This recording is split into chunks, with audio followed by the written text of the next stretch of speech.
Shalom, sahabat-sahabat Renungan Ceria, dimanapun kita berada. Kembali saat ini kita bersama akan merenungkan firman Tuhan. Dan sebelumnya mari kita berdoa. Ya Bapa, syukur kami naikkan kepadamu tiada hentinya atas anugerah nafas kehidupan yang senantiasa dapat kami rasakan sepanjang harinya. Dan saat ini kami bersama akan merenungkan firman-Mu. Kiranya Roh Kudus-Mu hadir dalam hati kami dan menuntun kami supaya kami dapat memahami dan mengerti firman-Mu. Doa ini kami naikkan di dalam kasih Tuhan Yesus Kristus. Amin. Sahabat Renungan Ceria, tema kita saat ini yaitu penderitaan kok nikmat, yang akan kita bersama renungkan di dalam Ayub pasal 6 ayat 8 sampai dengan 10. Begini firman Tuhan. Kiranya terkabul permintaanku, dan Allah memberi apa yang kuharapkan. Kiranya Allah berkenan meremukkan aku. Kiranya Ia melepaskan tangannya dan menghabisi nyawaku. Itulah yang masih merupakan hiburan bagiku. Bahkan aku akan melompat-lompat kegirangan di waktu kepedihan yang tak kenal belas kasihan.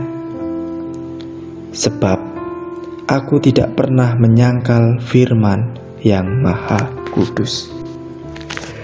Sahabat Renungan Ceria yang terkasih, ketika kita melihat seorang yang memulung sampah, mungkin kita pernah merasa iba atau kasihan karena apa yang dilakukannya kita anggap sebagai sebuah penderitaan bagi orang tersebut. Akan tetapi, hal tersebut dipandang berbeda oleh Susilo Tur.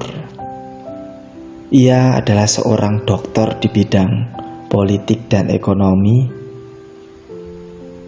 lulusan dari salah satu universitas di Rusia, yang kemudian dalam kehidupannya di masa tua, ia memilih untuk menjadi seorang pemulung. Ketika ditanya kenapa ia memilih untuk menjadi pemulung, ia menjawab dengan tegas demikian. Kenalilah diriku, karena memulung adalah kenikmatan abadi bagi saya. Apa yang dilakukan oleh Susilo Tur ini adalah sebuah hal yang menarik, di mana ketika memulung oleh sebagian orang itu dianggap sebagai sebuah penderitaan, namun baginya itu adalah sebuah kenikmatan. Hal serupa juga terjadi dalam kisah Ayub. Ketika ia merasa kecewa dengan sahabat-sahabatnya saat mereka seakan menghakiminya bahwa penderitaan yang dialami Ayub itu akibat dosa. Kita dapat melihat di dalam ayat yang keempat. Dan tidak hanya berhenti di situ. Bahkan pada ayat ke-9, Ayub berharap kematian itu tiba pada dirinya. Karena ia melihat beban dirinya yang begitu berat, ia berharap kematian itu tiba. Namun, harapan Ayub untuk mati bukan karena ia ingin lari dari masalah. Akan tetapi, ia melihat bahwa penderitaan itu sebagai sebuah hiburan yang membuatnya bersuka cita. Sehingga penderitaan yang dialaminya itu dilihat sebagai rencana Allah yang indah bagi kehidupannya kelak ketika bersama Allah dalam kekekalan. Ungkapan itu terdapat pada ayat ke-10 yang demikian bunyinya. Itulah yang masih merupakan hiburan bagiku. Bahkan aku akan melompat-lompat kegirangan di waktu kepedihan yang tak kenal belas kasihan. Sebab aku tidak pernah menyangkal firman yang Maha Kudus.